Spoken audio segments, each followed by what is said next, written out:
start with the video, I just want to give a massive shout out to all you guys. Thanks for showing so much love. I haven't uploaded in 5 days, and if you guys follow me on Twitter, you know it was my birthday, so thank you guys so much for all the support. A lot of you guys messaged me happy birthday and things like that, so I really appreciate it. Thanks for all the love. You guys are awesome. The second thing is, I get a lot of people asking me who my favorite player of all time is. And I never really have an answer because at particular moments, it does change. I've gone from Wade, Iverson, LeBron, Vince Carter to Ben Wallace. I can never really have that one guy that I call my favorite player. But I think as a Heat fan, I've really got to appreciate what Dwyane Wade has done for not only the Miami Heat, but the NBA community in general. And honestly, I've got to appreciate what he's done since the day he was drafted in 2003. So here's a story about my favorite player, Flash. Growing up in the south side of Chicago, we had one goal. That goal wasn't to make it out, it was to make it through. Just make it through the day. Those words by Dwyane Wade say it all. On January 17th, 1982, a young boy by the name of Dwyane Wade was born in Chicago, Illinois. As many of the young kids around the south side of Chicago was brought up around gangs, violence, drugs, family abuse, and horrible scenarios that young children should never have to go through.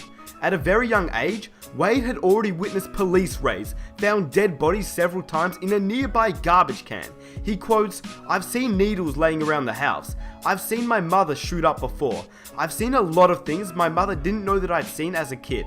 At the age of 6, Wade recalls police with guns drawn, raiding his home and searching for his mother. He lived in Chicago for 8 years with his drug and alcohol addicted mum, Jalinda Wade. His mother, Jalinda, was given custody of the 2 younger children, Wade and his 5-year-old sister, Trigil. The family struggled financially and was eventually forced to go on welfare. He was being brought up into a family where, according to Wade's sister, Trigil, said, and I quote, "It wasn't looking good. None of the guys I grew up with did anything with their lives. None. So I didn't see anyone coming out of it. I didn't see Dwyane coming out of it." Meaning that Dwyane Wade was being brought up into crime, violence, for the rest of his life. Or so it seemed. And even Wade knew this by saying, "Early in my life, I grew up with my mum. My mum was on drugs, and my family was in the gang environment, so it was a rough childhood." Wade's life took a turn for the better when he was 8 years old. He was tricked by his sister, who told him that they were going to the movies. Instead, they went to a different Southside neighborhood.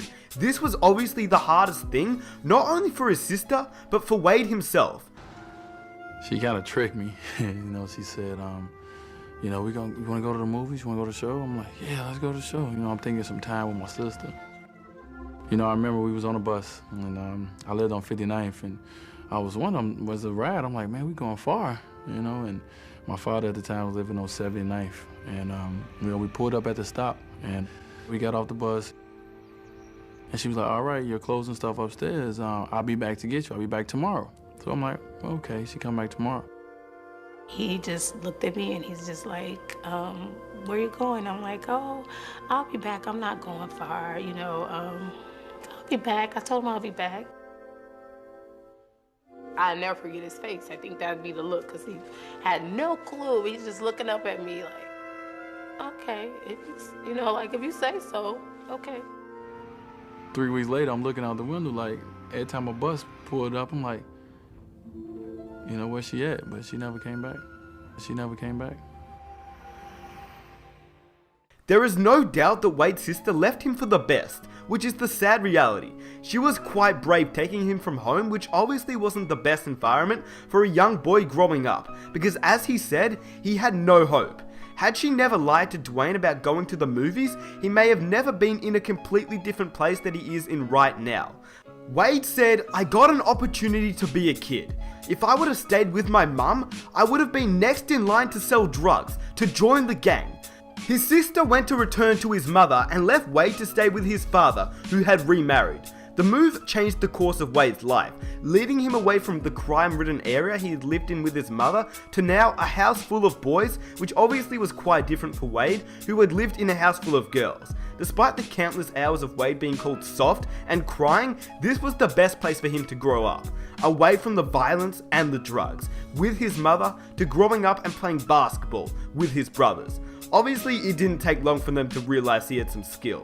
A year later, Wade's new environment allowed him to play basketball outside with his stepbrothers, new friends, and father, who coached part-time at a local recreational center.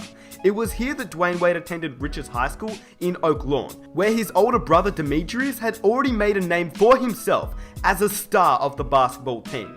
But Wade knew he was better. We pretty much know what happens from here, but this story is far from done. Wade was obviously a star in high school, and once he had made it to Marquette University, he was pretty damn good there as well. He was that good that he was even chosen as the MVP of the Midwest Regional Final. But what's even more important about all this is that he met his first wife around this time.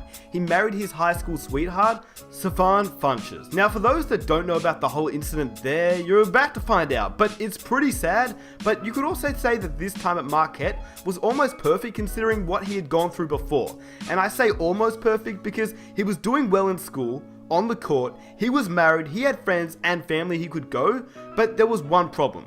Dwyane's mother was still battling her own problems, in and out of jail. For someone who hadn't seen his mum in a long time, this was obviously extremely tough, but to Wade's credit, he used this as motivation, as a drive to succeed, and Wade's mother knew it.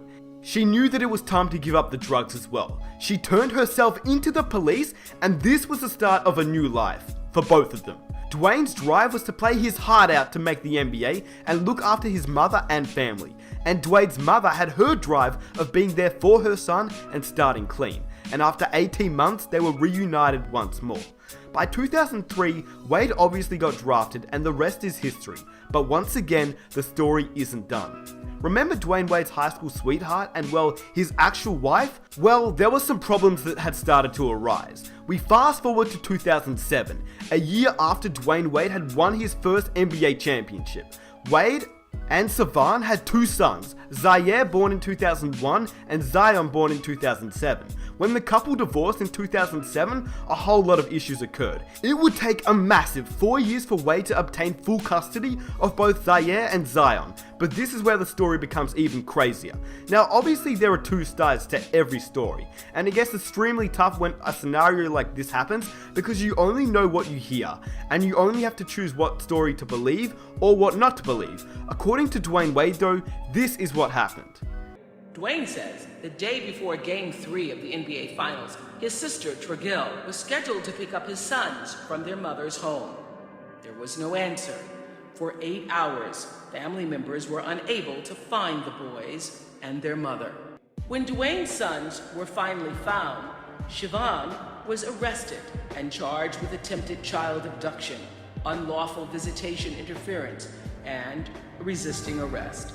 She is due back in court this August.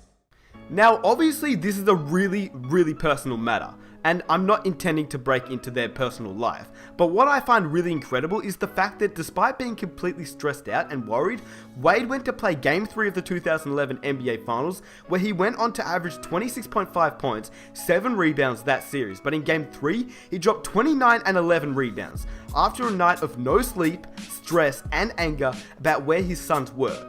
Obviously, once he had found out that they were safe, he played. I doubt he would have played had they not been able to find his sons.